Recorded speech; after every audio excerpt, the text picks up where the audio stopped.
Está sendo gravada a partir de agora.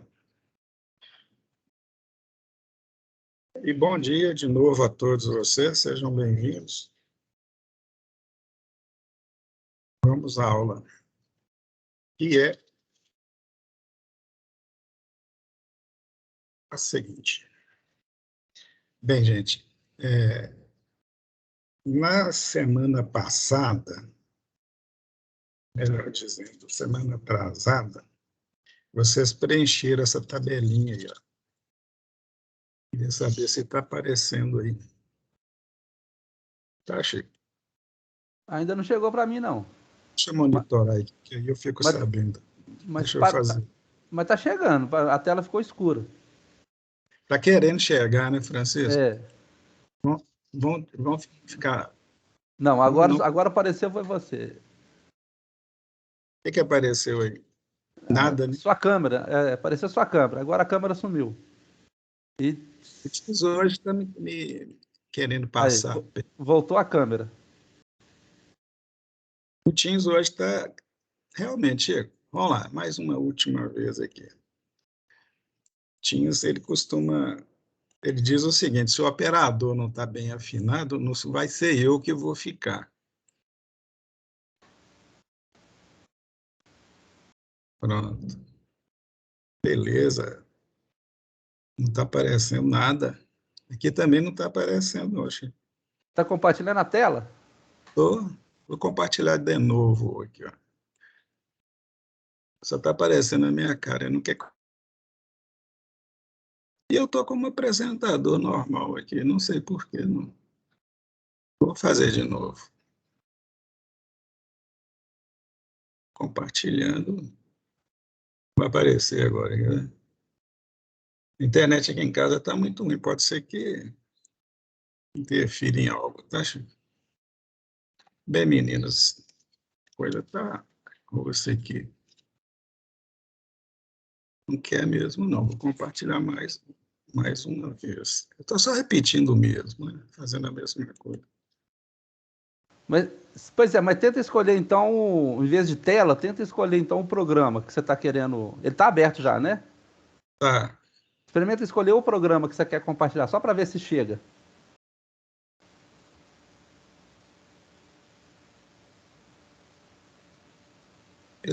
Na realidade, eu estou com 2 programas aqui querendo compartilhar. Acho que talvez seja problema disso, de compatibilidade. Estou fechando tudo que está aqui e deixando só ele. Você está usando 2 monitores, Ari? Eu estou entrando como participante. Você está selecionando o monitor certo? Monitor certo? É porque quando você põe para... Na verdade, ele tem outro computador lá, olhando tá. outro computador. É um monitor só, na verdade. Sou eu e o vizinho aluno. Tá. Porque o outro lá é outro computador, né, Ari? E você está querendo compartilhar do outro? É do outro. Não estou fazendo. E você está logado no outro como... Não, no outro, deixa eu ver aqui, vou fechar o outro. Gente, desculpe aí, tá? Vamos ver o que vai acontecer. Eu saí do outro, pronto. Desliguei lá. Vamos ver se ele vai resolver. Espera aí. Se ele estiver atrapalhando, agora vai resolver. Apareceu alguma coisa? Apareceu. Foi. Estou vendo sua tela. É o outro que está atrapalhando, então. Beleza. Vocês monitoram aí para mim, que aí eu não preciso de complicar por aqui, não. Deixa eu ver aqui. Então, agora vai dar certinho.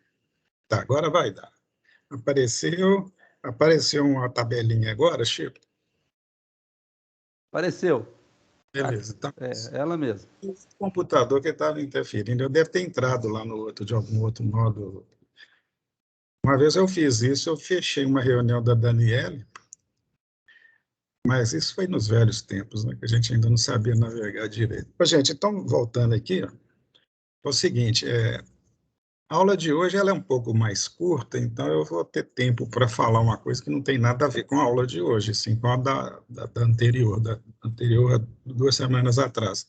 É pelo seguinte, quando eu estava corrigindo as tarefas de vocês, eu verifiquei que a grande maioria estava errando essa tarefa aqui. Estava errando em que sentido? Ele não preencheu a tabela correta, da forma correta, e na hora de fazer o gráfico, apesar do gráfico estar correto, os dados que foram colocados nele não estavam corretos. Aí ele ficou errado. O que vocês erraram lá? Eu vou explicar aqui. Ó. O que nós fizemos naquela prática? Só para lembrar, nós utilizamos esse circuitinho aqui, ó, e o objetivo era estudar a fonte de tensão para ficar bem estabelecido o conceito dela. Aí eu coloquei aqui 3 fontes, quer dizer, uma fonte com 3 saídas, e tive a pretensão de usar e preencher uma tabelinha para cada saída. Não deu tempo, nós só fizemos para uma, mas com uma já dava, já era suficiente. Dessa forma, vocês não precisariam fazer para a segunda nem para a terceira saída aqui, tá certo? Mas a questão é, quando fizer para a primeira saída, vocês esqueceram uma determinada orientação que eu coloquei, quer dizer, alguns esqueceram e não fizeram, aí o relatório saiu errado, a tarefa ficou mal, vocês perderam o ponto. Eu vou dar outra oportunidade para vocês, eu vou mostrar onde que está errado, onde que vocês erraram, aí vocês podem mandar de novo. Quem quiser mandar de novo, manda de novo para mim por e-mail, para não... Fica mais fácil eu ler no e-mail do que eu voltar lá no Moodle e misturar. E onde que foi errado? Onde que estava errado? Voltando aqui, ó. O objetivo aqui era verificar a resistência interna da fonte. Então, o que vocês fizeram? Primeiro, quando vocês colocaram todas as chaves abertas aqui, ó, e mediram a tensão, quer dizer, vocês ou nós, né?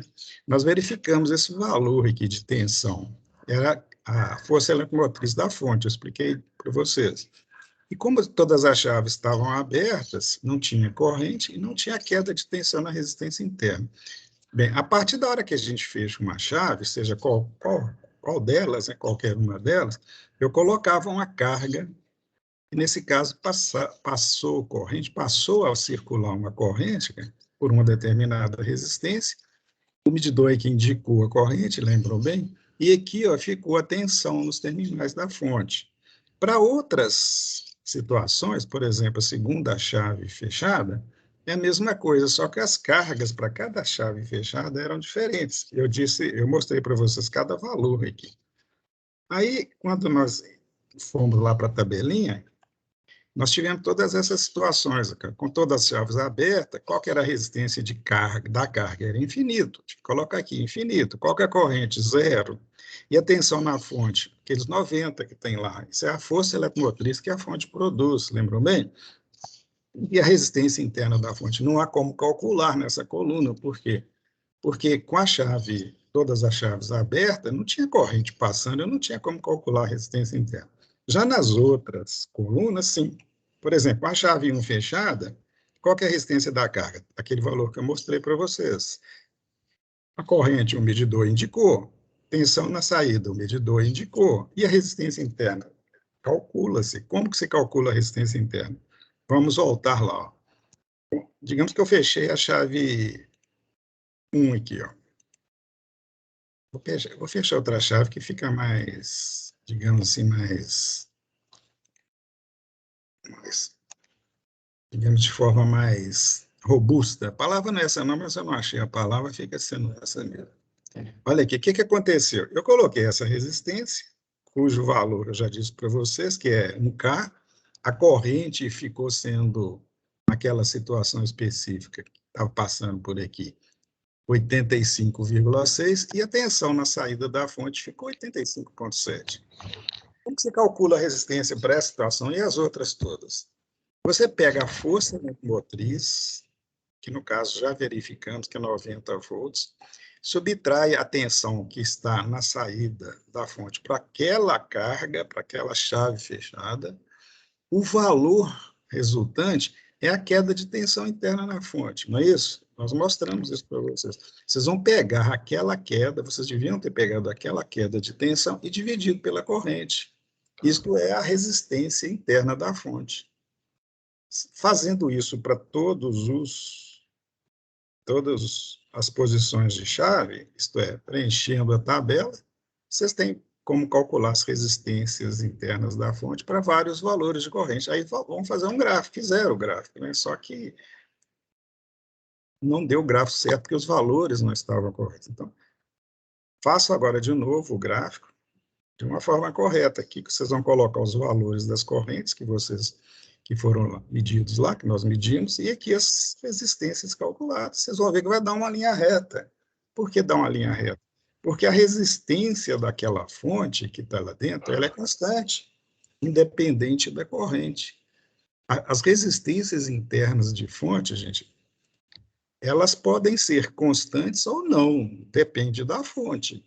Essa fonte aqui, que é uma fonte de um simulador, ela é constante, eles colocaram a resistência constante, mas não é quando você está lá no laboratório, você não vai ter sempre resistências constantes, mas o método de medir as resistências das fontes, de qualquer fonte, é esse que eu mostrei.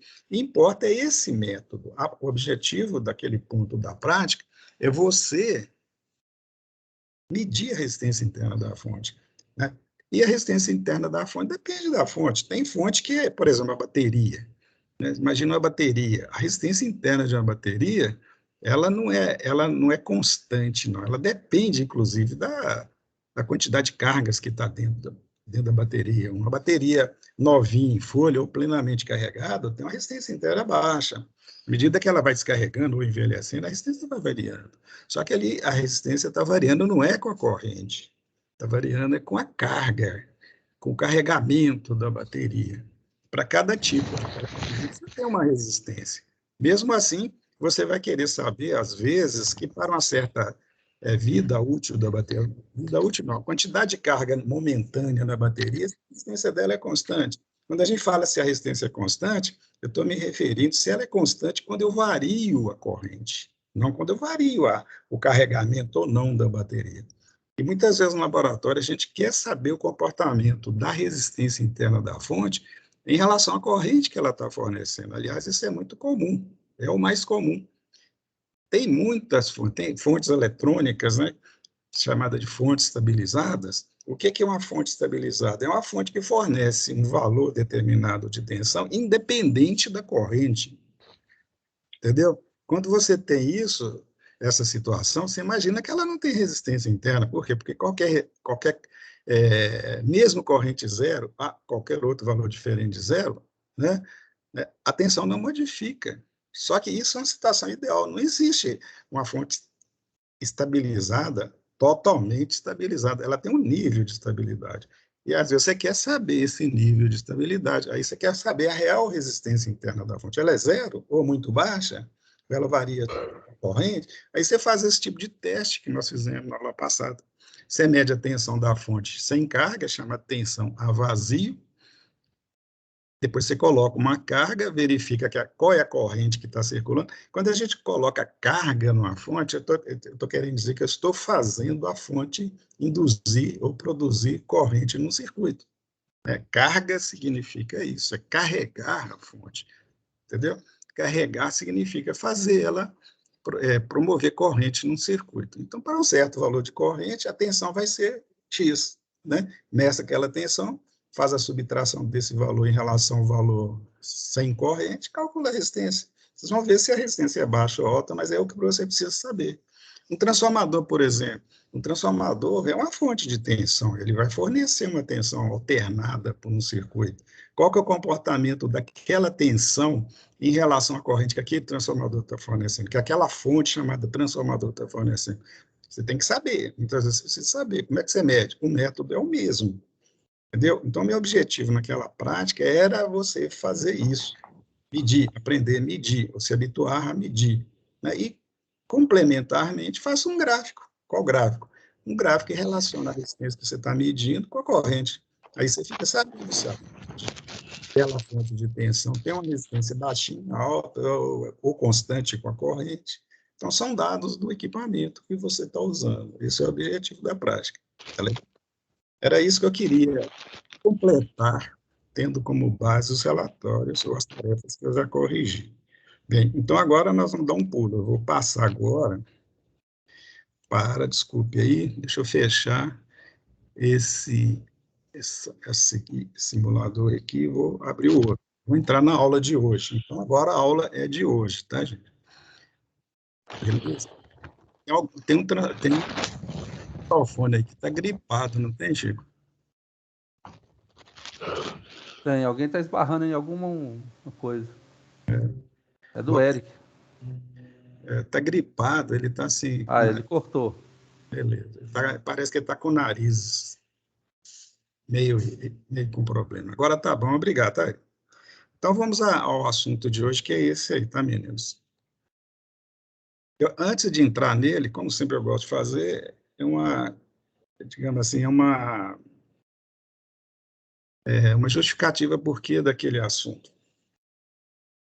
Seria uma contextualização daquele assunto. Esse assunto aqui, gente, vocês já estudaram bastante nas aulas teóricas, né? Por que nós estamos estudando ele aqui? Porque é o objetivo da prática, né? Um dos objetivos da prática. É a gente contextualizar um assunto, a gente focalizar um assunto que você vê lá na teoria. O ideal é que a prática abrangesse todos os assuntos, toda a extensão do que se vê na teoria. Só que isso é impossível, por questões de tempo, porque os assuntos no laboratório, ao serem abordados, demandam mais tempo, demandam equipamento, demandam montar, desmontar circuito, quer dizer, todo um processo diferente. Então, a gente não aborda no laboratório tudo que se aborda na teoria, devido às limitações. Então, a gente procura pontuar, ver aquilo que for mais importante, sempre com aquela coisa em nossa mente. Vamos mostrar de forma diferenciada o que se vê lá na teoria, de forma mais prática do que se vê lá na teoria. Um aluno me perguntou, não sei de qual turma, sobre isso, ele ficava na dúvida, por que às vezes a gente vê uma coisa no laboratório e vê a mesma coisa na teoria ou vice-versa? Eu já disse, são duas formas diferentes de mostrar a mesma coisa, são linguagens diferentes. Como a linguagem laboratório não tem como ser extensa, né, ela é mais resumida, então eu vou fazer um resumo hoje desse assunto, que não é nem de longe novidade para vocês. Vocês estão bastante por dentro disso, mas vocês vão entender que quando frisar o assunto, vocês vão ter uma oportunidade de talvez entender melhor alguns pontos que não ficaram claros lá na teoria, ou ficaram, mas vocês vão vê-lo de uma forma diferente, né? E vão lembrar, vão poder aplicar com mais, digamos assim, segurança, talvez. Então, vamos lá. O que nós temos hoje são duas situações. São as leis de Kirchhoff relativa à tensão e corrente, chamada de LKT e LKI, e análise nodal. Sempre lembrando que é uma forma mais resumida, tá, gente? O primeiro circuito é este aí, ó, que está na frente de vocês aí, ó. É uma fonte de tensão ligada a uma carga. Então, veja bem, é uma fonte de tensão ligada numa carga. O que interessa saber? O valor da corrente que vai passar pela carga e, considerando que é um circuito de vários resistores em série, as quedas de tensões nesses resistores. Aí nós estaremos aplicando a lei de Kirchhoff para tensão, LKT, que estabelece o quê? Lembram bem? Que quando você liga uma tensão entre dois pontos de um circuito, aquela tensão se divide entre os elementos daquele circuito, de forma que a soma dos efeitos em cada um é o valor total, trocando em miúdos. Se eu ligar uma tensão X entre esse ponto de cima e esse de baixo, e que tem, por exemplo, 4 resistores, ao circular corrente por eles, vai haver uma queda de tensão em cada um deles, obviamente, não é isso?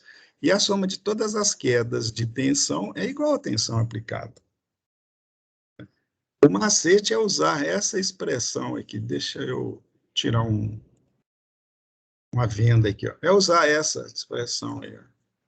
É a expressão da lei de Kirchhoff para a tensão, isto é, já digamos assim, no formal, no final, ela diz que a tensão em qualquer componente série, né, de um conjunto de elementos série, é igual. Olha bem, a tensão entre os terminais de um elemento série, no caso VRX, que pode ser qualquer um desses resistores. Ela é igual à tensão entre os extremos do circuito série, que no caso é o VRT, vezes o resistor, onde você está querendo obter o valor da tensão, sobre a resistência total. Não é isso? Vocês estão acostumados a fazer isso. Estou dizendo, de novo, vocês estão acostumados. Vão fazer de novo. Na realidade, nós estamos aplicando aqui a lei de Ohm duas vezes. Quando eu pego o RT, o VRT, e divido pelo RT, eu estou calculando a corrente aqui, ó, nesse caminho aqui, nesse ramo aqui, ou nessa carga aqui. Essa corrente calculada aqui, ó, pelo RT sobre RT, vezes o RX, e a tensão no RX. O RX pode ser qualquer um desses resistores que tem aqui, tá certo? Vamos fazer um teste aqui. Deixa eu desligar esse telefone aqui.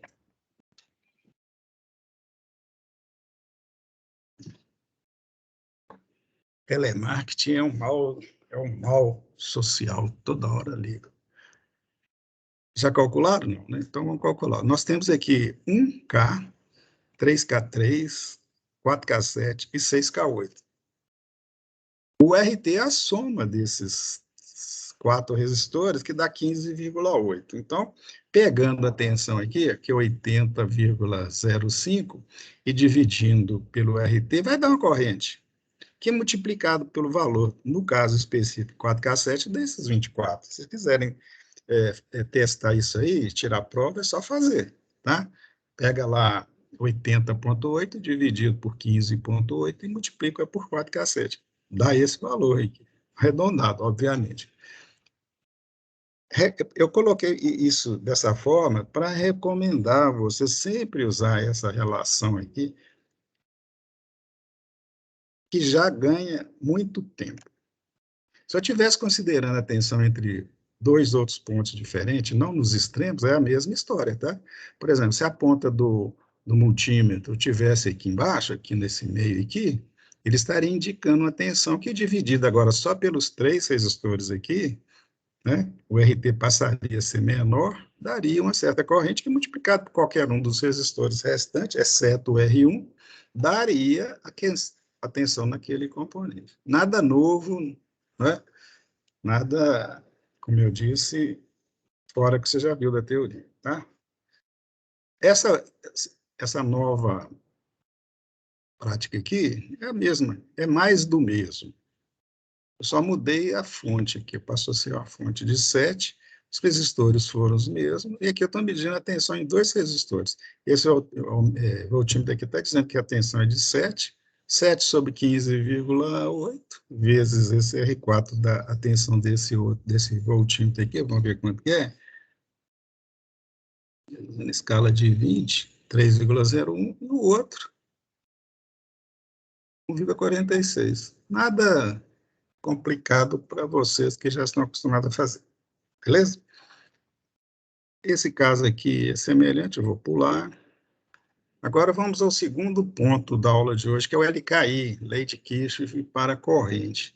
O que eu preparei para vocês aqui? Eu coloquei o diagrama esquemático aqui e o real aqui. Ó. Real virtual, né? O que nós temos?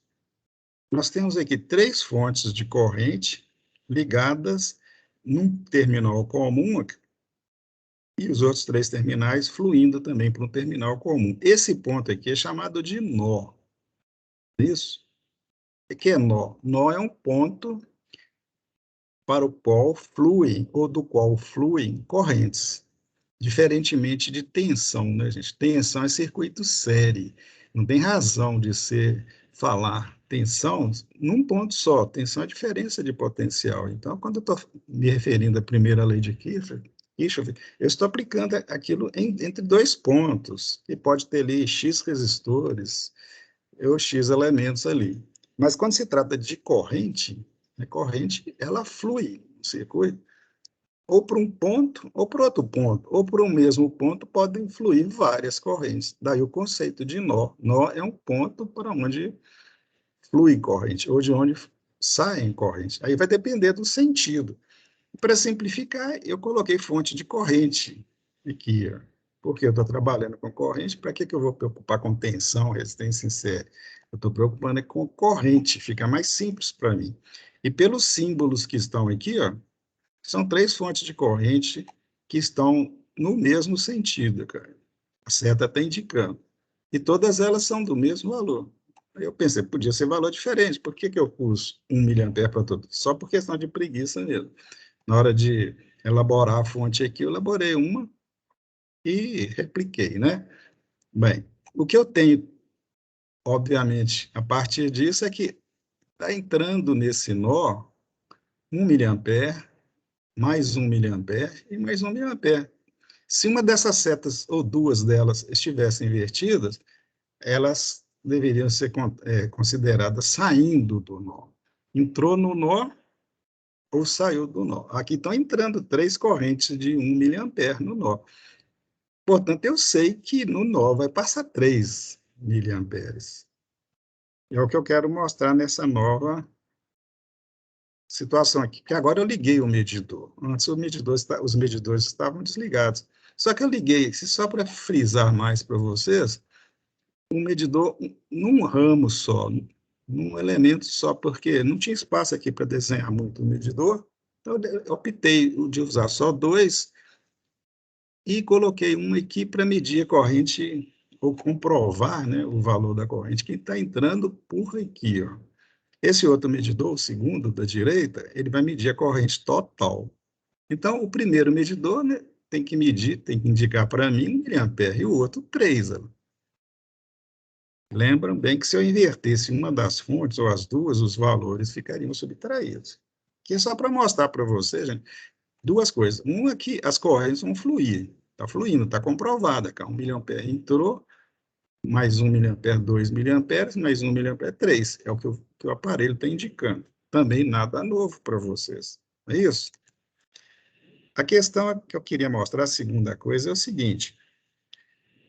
É a interferência ou a contribuição desse resistor nesse circuito aqui. Ó.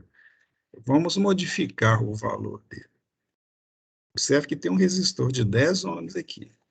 Digamos que eu queira fazer com menos, digamos, fazer com 5 ohms, digamos. Aí eu ajusto o resistor para 5 ohms. Observe lá, o que aconteceu? Não houve mudança, nem nas correntes individuais, nem na corrente total. Por quê? Porque isso aqui são fontes de corrente. A fonte de corrente, ela fornece uma corrente constante, como já vimos. Na aula passada a gente viu isso. Então, não era para variar mesmo a corrente, porque a corrente da fonte de corrente, se ela for ideal, não depende da carga, da mesma forma que aquela fonte de tensão que nós vimos lá. Né? Aquela fonte de tensão, vou voltar lá, ela é uma fonte de tensão, só para deixar claro aqui, ó, de 80,9. Na realidade, essa fonte de tensão aqui é de 81 volts. Né? E está com 80,9 devido à resistência interna da fonte. Toda fonte de tensão, dentro de uma faixa, se ela tem uma resistência baixa, eu posso considerá-la como ideal. Fora da faixa, não é ideal. Veja bem aqui, ó, só para vocês terem uma ideia, vou abrir o circuito aqui, ó, vou tirar essa ligação aqui. Ó. Eu tirei a carga do circuito. Aí eu vou verificar que a fonte está fornecendo 81. Então, a fonte de tensão é uma fonte de 81, que naquele caso estava fornecendo 80,8. Bem, voltando à questão das correntes lá.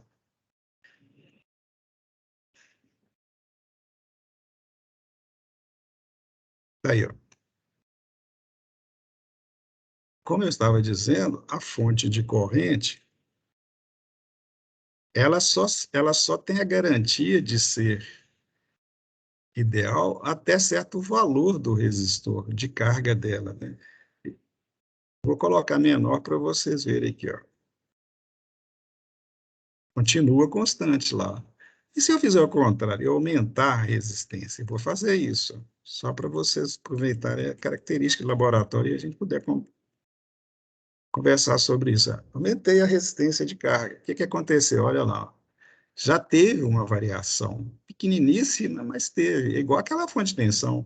A partir de um certo valor, ou considerando uma certa carga, eu não posso considerar a fonte como fonte de corrente constante.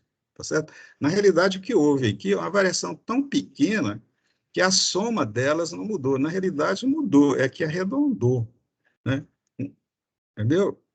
A corrente é 0,99 vezes, digamos, 3, né? São 3 fontes iguais, só que vai dar, arredondado, 3 miliamperes, tá? O que importa é que quando a fonte de corrente alimenta resistências maiores, ela tende a não ser fonte de corrente constante. Da mesma forma que quando é uma fonte de tensão alimentando resistências menores, ela tende a não ser ideal, ou não ser constante o seu valor. Tá? Corrente e tensão promovem ações contrárias ao circuito quando você está trabalhando com valores de corrente, tensão e resistência, ou cargas. Tá legal? Estão conseguindo juntar o que vocês já viram na teoria? O objetivo era esse. O que eu fiz aqui nos outros é só mudar a posição do medidor, eu vou passar por cima aqui. Bem, nós temos uma outra situação para mostrar para vocês, que é essa aí. Já lembrando ou praticando alguma coisa com relação à análise nodal. O que é estabelecido? É que, conforme eu disse, num nó, que por exemplo é este aqui, vão entrar ou sair correntes, que a somatória delas, né, a soma delas, considerando os sentidos, é zero. Quer dizer, se entrar duas aqui e sair uma aqui, a soma das duas entrando é igual a que sai. Quer dizer, se eu colocar entrando positivo e somar, dá um valor. Se eu coloco o negativo da que sai, eu tenho que subtrair. Então, o que entra, sai. Se entrou um, vai sair 2.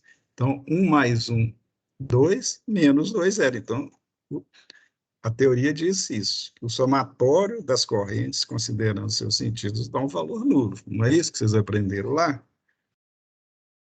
Lembrando, gente, que eu coloquei aqui um circuito bem elementar. Quando se trata de estudo de nós, esse aí é o circuito elementar. O que é o circuito elementar? É o circuito que só tem um nó.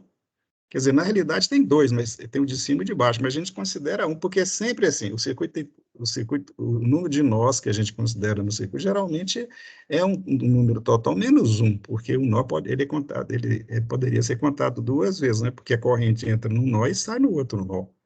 É isso, não precisa de considerar essa situação do outro nó. Então, eu faço a subtração de um nó. Então, esse é um circuito para efeitos práticos de um nó só.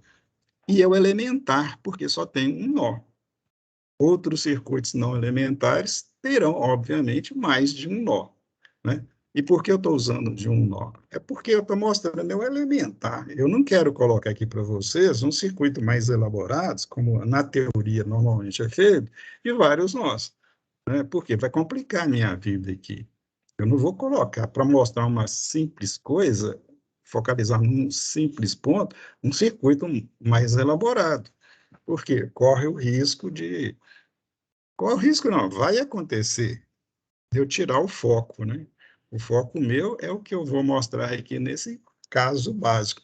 Esse circuito é o circuito talvez mais usado nos laboratórios de circuito elétrico, porque com ele eu estudo a teoria do nó, o teorema de Thévenin, Norte e outros, porque ele é elementar e ele é muito bom para isso.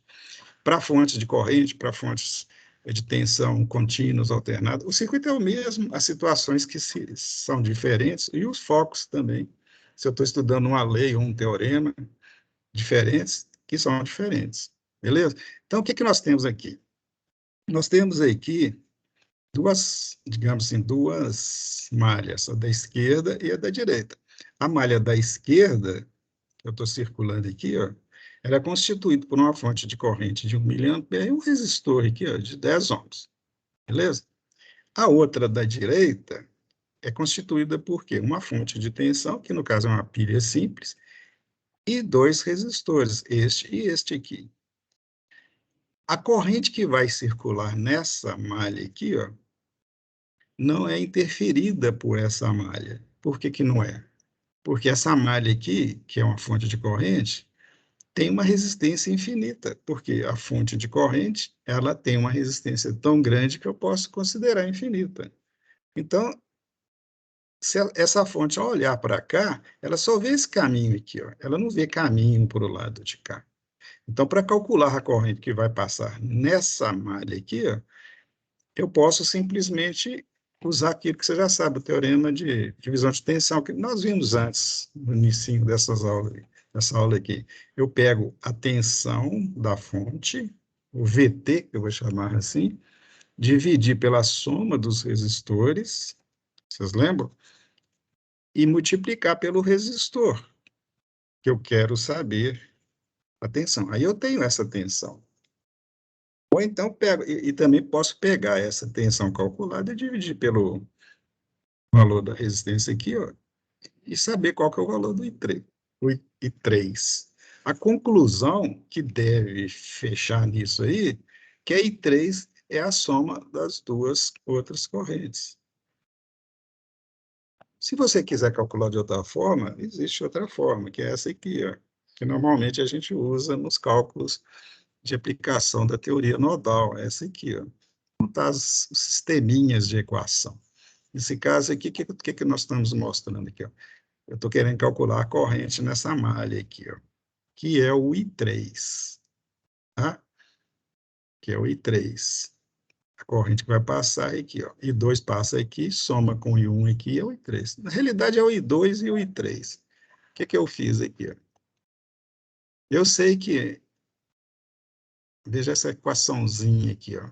Eu sei que a tensão da pilha, ela dividida ou distribuída na tensão nesse resistor de 1.500, mais na tensão do resistor de 10 ohms, não é isso? Portanto, a soma dessas duas tensões, lei de Kirchhoff, é 1,5. É o que eu fiz aqui, ó. 10 ohms vezes 3, quer dizer, a tensão no resistor aqui, ó, é 10 ohms vezes 3, lei de Ohm. Está aqui, ó.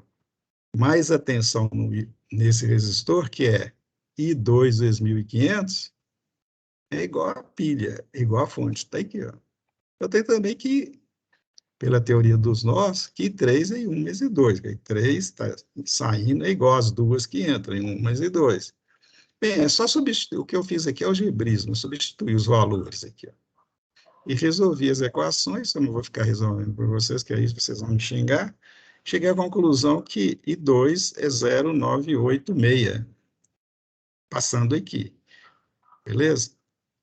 E já que está entrando por aqui, ó, 1, I3 é a soma dos dois, é o que eu fiz aqui, ó. I3 é I1, que eu sei que é 1 mA, mas I2 que eu acabei de calcular, que é 0,98. Dessa forma, eu cheguei à conclusão que I3 tem esse valor. Tá? É só uma maneira de calcular. Né? Antes eu mostrei a outra maneira, que talvez seja mais prática.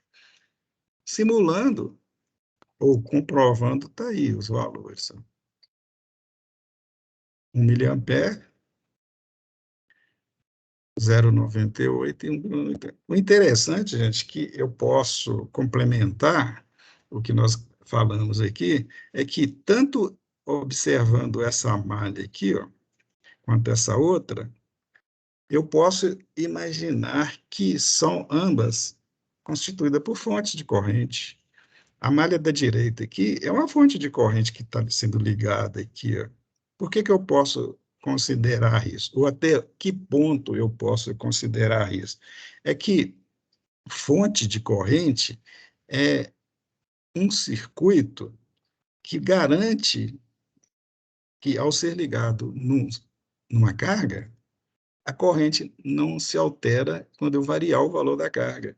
Não é isso? Nós já falamos isso várias vezes, e frisamos muito na última aula, e já frisamos hoje também. E para que isso aconteça, o valor da corrente que ela estiver fornecendo, né, para que ela seja constante, a relação das duas resistências em série deve ser tal que a resistência da carga que eu estou variando seja muito menor. Eu posso variar ela, porque ela é muito menor que a outra, que não interfere no valor da corrente. Né? Dito de outra forma, para que a fonte para que esse circuito seja considerado como alimentado por uma fonte de corrente, as duas resistências aqui, ó, devem ser tais que essa aqui, ó, tem que ser muito maior que a outra.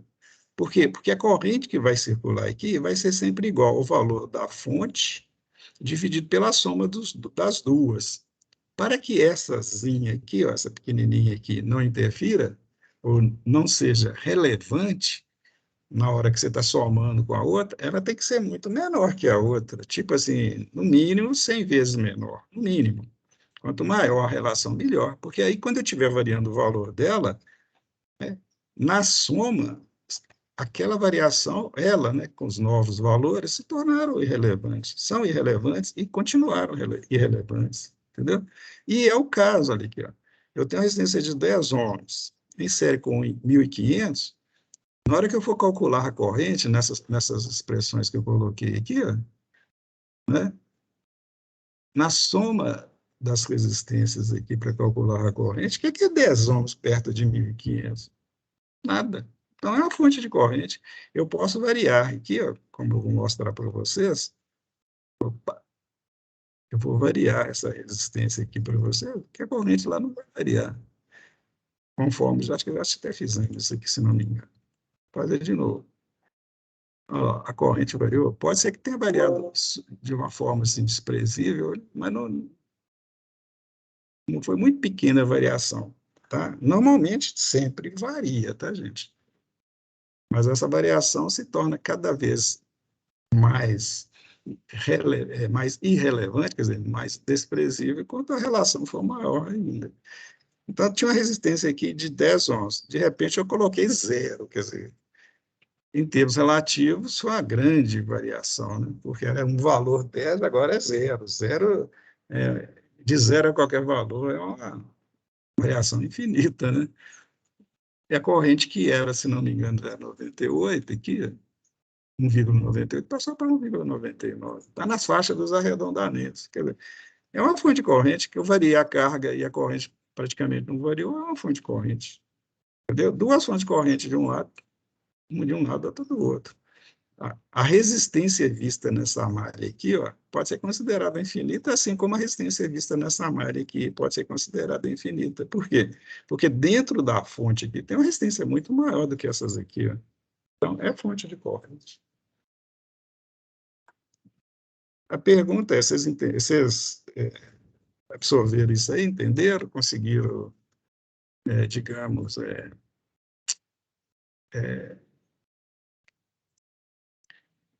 juntar isso com o que vocês já viram na teoria, ou dessa forma vocês entenderam melhor o que foi já ensinado na teoria?